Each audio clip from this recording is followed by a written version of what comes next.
The cliffs of Saipan were never meant to echo with screams. They had stood there for thousands of years. Only wind passed over them. Only waves struck their base. Only the endless blue of the Pacific met the gray stone. But in July of 1944, everything changed. American soldiers moved forward carefully, step by step, slowly. Then they stopped. Not because of enemy fire, not because of an ambush, not because of hidden machine guns or artillery.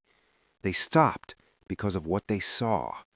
In front of them were not soldiers, they were civilians, Japanese families, men, women, children. No weapons, no uniforms, no defenses, just people. Parents holding tightly onto their children's hands, wives clinging to their husbands' arms. Some people were crying openly. Some whispered prayers. Others stood in complete silence, a silence more disturbing than panic. Then, one by one, they began to walk. Not running, not screaming, walking toward the edge of the cliffs. And then they jumped. One family after another, one body after another, falling into the sea below. Not because they were pushed, not because American soldiers forced them, but because they believed something. They believed that being captured by Americans would be worse than death itself. So how did this happen? How did an entire population come to believe that suicide was the most merciful option? Did the Japanese truly fear the Americans during World War II? The answer is yes. But that fear did not exist at the beginning. It did not appear overnight. It did not come from a single battle. It did not come from a single atrocity. It was built, slowly, deliberately, over many years. Built through propaganda, built through battlefield experience, built through loss, and ultimately built through hopelessness. Before the war began, the United States was not feared by most Japanese citizens. In fact, it was often mocked. In Japanese newspapers, posters, and textbooks, Americans were portrayed as weak-minded, individualistic, self-indulgent, and lacking discipline. They were shown as people who valued comfort over honor, pleasure over duty, life over sacrifice. A society that was wealthy, yes, technologically advanced, yes, but spiritually empty. Japan, by contrast, saw itself very differently. A nation of warriors, a society built on obedience, discipline, and loyalty, a people bound together by sacrifice, absolute loyalty to the emperor, absolute devotion to the state. Within this worldview, Bushido, the warrior code, was sacred. Honor mattered more than survival. Death was preferable to surrender. Sacrifice was the highest virtue. The Japanese believed that spirit could defeat machines, that unity could overcome industry, that willingness to die could defeat material abundance. Even when the United States imposed severe economic sanctions, including oil embargoes, that threatened Japan's entire war machine, many Japanese did not see this as strength. They saw it as humiliation, a deliberate attempt to strangle Japan, to force submission. And submission was unacceptable. Then the war began, and reality arrived with it. At Guadalcanal, in the Philippines, across the Solomon Islands, for the first time, Japanese soldiers faced American troops in sustained combat, and what they encountered was not what they had expected. American infantrymen were skilled marksmen. They used grenades effectively. They coordinated closely with artillery and air support. American artillery was overwhelming. Shells fell without pause, day and night, shaking the ground, breaking nerves. American naval guns pounded positions from the sea, often before Japanese defenders even saw the enemy. American units adapted quickly. They learned from mistakes. They changed tactics. They improved coordination. But even then, many Japanese officers remained confident. Reports described Americans as lacking initiative, overly dependent on firepower, too reliant on supplies. Japanese observers saw American supply depots overflowing with food, ammunition, and equipment and reached a familiar conclusion. The Americans were spoiled, comfortable, soft. At this stage, the Japanese acknowledged American capability. They respected American firepower, but they did not yet fear it. That changed in late 1943. Something deeply unsettling became impossible to ignore. Japan could win individual engagements. It could inflict heavy casualties. It could fight with fanatical determination.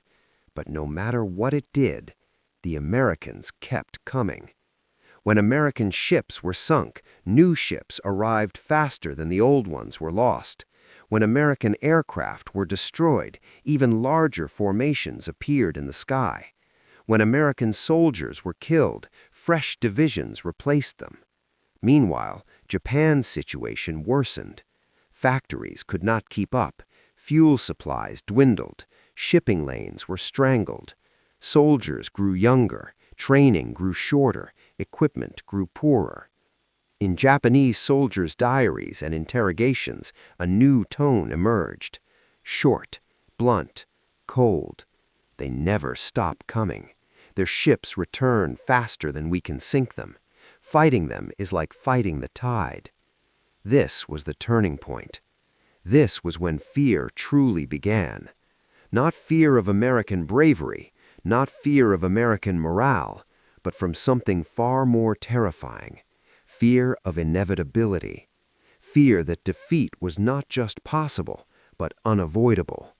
For many Japanese soldiers, that realization was crushing, and no symbol embodied that fear more clearly than the United States Marine Corps. From Guadalcanal onward, the Marines earned a reputation as relentless assault troops. They attacked directly. They fought in jungles, in caves, at point-blank range. They advanced even when losses were severe. Japanese propaganda seized on this image. Marines were portrayed as monsters, as savages, as men with no mercy. Rumors spread rapidly that Marines were criminals released from prisons, that they were sadists, that they enjoyed killing. Some rumors claimed they were forced to murder their own families to prove loyalty. These stories were absurd, but in wartime, fear does not require truth. Fear spreads because it feels real. And this fear did not stop with soldiers. It spread to civilians. Children were taught that Americans would kill them. Parents were told that capture meant torture, that surrender meant disgrace, that death meant loyalty. By the time American forces reached Saipan, Tinian, and later Okinawa, this fear reached its peak. After brutal fighting, after desperate final attacks, after defeat became undeniable, thousands of civilians made the final decision. They chose death. Families jumped together. Parents pulled children with them. Entire groups walked calmly toward the cliffs. American troops tried to stop it. They shouted warnings. They used loudspeakers. They brought Japanese-speaking interpreters. It made no difference. Fear had replaced reason. The Pacific War became a vicious cycle. Japan taught its people that Americans were monsters. Japanese soldiers fought to the death.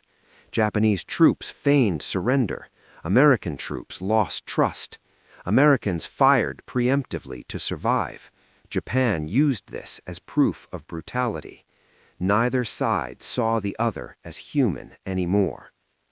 Okinawa, just 340 miles from Japanese mainland, became the bloodiest battle of the Pacific War.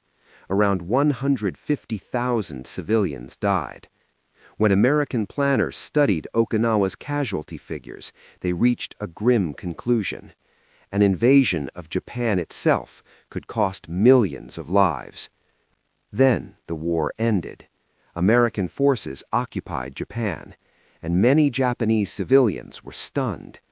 There were no mass executions, no widespread revenge, no atrocities like those they had feared.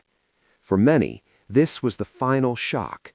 The enemy they had feared for years had been shaped by propaganda. So, did the Japanese fear the Americans?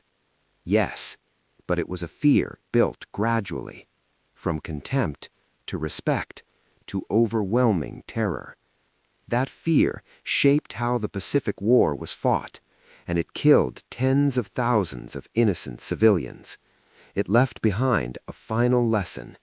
When people can no longer see the humanity in their enemy, death begins to feel acceptable.